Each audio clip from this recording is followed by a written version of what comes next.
Hello and welcome to another episode of the Wayfinder series. Today we're going to speak about the three types and the three main causes of disease according to Ayurveda. See you in a moment.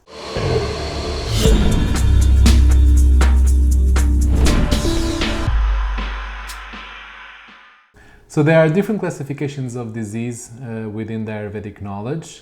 Today I decided to speak about the types and the causes because they're simple to understand and they actually have a practical application on our daily life if we understand the reasoning behind these concepts. So in terms of types, they classified into three: Nija, Agantu and Manasa. So Nija Vyadis are diseases generated by internal factors, which in Ayurveda, one way or the other, they will always going to be related to the doshas, Vata, Pitta and Kapha. Agantu Vyadis are diseases generated by external factors, things like poisonous substances, polluted air, polluted water, trauma, fire, virus, bacteria, etc. Anything that's coming from the outside in to create imbalances. Now, Manasa Vyadis, usually called diseases of the mind, and here I'm going to be a bit careful because I still don't fully understand the full spectrum of what are considered Manasa Vyadis. But we will focus on what we might call afflictions of the mind, things like lust, anger, confusion, jealousy, egoism, grief, worry, intoxication, etc. And I find this very interesting because the texts clearly say that there's only two problems that generate these afflictions of the mind. And these things is not getting what we want or getting what we don't want. Our likes, our dislikes, our attractions, our aversions, these are the things that are driving all the mental afflictions that we have according to Ayurveda. And this can tell a lot about the human condition and how evolving as a species, because in this aspect it seems like we didn't evolve that much. 5,000 years later we're still having problems by not getting what we want or getting what we don't want. So in terms of the main causes of disease, the three main causes of disease, we have mentioning of Asatmya Indriyartha Samyoga, Parinama and Pragna Parada. Now the word Satmya means wholesome or agreeable with us. The word in Sanskrit usually negates the meaning of the word. So Asatmya would mean unwholesome or something that is not agreeable with us. The word Indriya refers to the senses or the five senses. Artha in this context means the object of desire. So when we are using our senses, let's say now at this moment I'm looking at the camera. The camera, because I'm putting my attention to this camera, the camera becomes the object of desire of my sense of sight. So Artha are the objects of desires of the senses. And the word Samyoga means conjunction or combination. So Asatmya Indriyartha Samyoga is the unwholesome connection of the senses with their object of desire. In other words, we can say it's the misuse of the senses.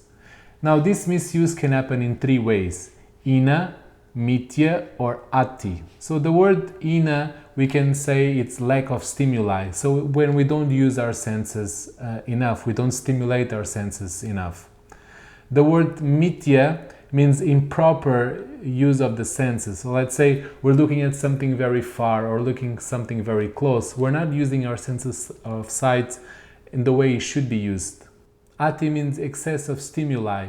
So let's say looking directly to the sun, we're overusing our sense of sight. So parinama, time and seasonal effects. The changes in the external environment can create or can trigger imbalances in our body. So that's why Ayurveda gives great importance to concepts like ritucharya or the seasonal routines. Let's say transitions from winter to spring, there's alterations in the environment, and we also do our own alterations. We naturally do this. We start adjusting to the temperature by using more light and less clothing so that we adjust to the increasing heat. We might change our diet to things that are more heavy in the winter to things that are more lighter as we go through the summer. So all of these changes that we naturally do, we are preventing imbalances in the body to be created. Not only that, our physiology changes throughout the day. So Ayurveda also gives certain routines that you should do on a daily basis to make sure that these changes in the physiology are happening in a proper way.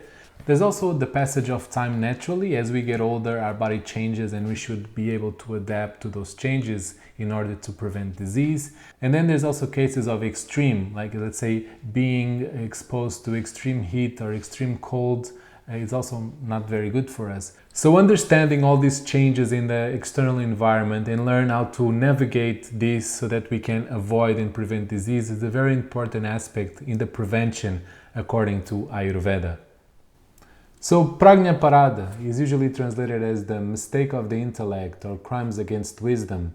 And for me, one of the most important aspects when we talk about prevention or the three main causes of disease, because one or the other, this is the one who's going to make a big difference in everything that we do on our daily lives.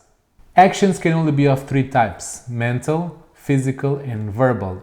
And when we perform actions without applying our discriminative ability, we are actually performing a mistake of the intellect. So, putting all judgments aside, we have enough evidence of the malefices of cigarettes, processed food, high sugar, high salty content products that we consume on a daily basis. Now, it's not that we don't know it's bad, it's just somehow our priorities are somewhere else and we keep doing these things. So this was just a brief explanation regarding the types and the three main causes of disease according to Ayurveda. Before I leave, I would just like to give 3 simple tips that we can maybe put in practice on our daily lives. One of them is regarding how to engage better with the outside world to avoid overstimulation. You know, there's a lot of things trying to grab our attention. So one simple tip is to take some time daily, either to do some type of meditation or spend some time in nature, or simply just sit in silence for a few moments and try to actually put our attention inwards. This can be done anytime, it's for free, and it doesn't take much time, just a little bit of attention. Another aspect is trying to be a little bit more in sync with nature. You know, we live in big cities and sometimes this is not as easy as it seems, but simple things just like getting up with the sun and start winding down while the sun goes down can actually bring a lot of benefits to the way our physiology works, and it's a simple way to kind of slowly reconnect with the cycles of the day and therefore with the cycles of nature. And for me, the most important and the most difficult is trying to live in a bit more connection with ourselves, trying to understand our mind, trying to understand our emotions, study ourselves a little bit better so that we can maybe live with a bit more presence or a little bit more of awareness so that we can avoid those crimes against wisdom that we talked about earlier. So thank you so much for watching. See you on the way.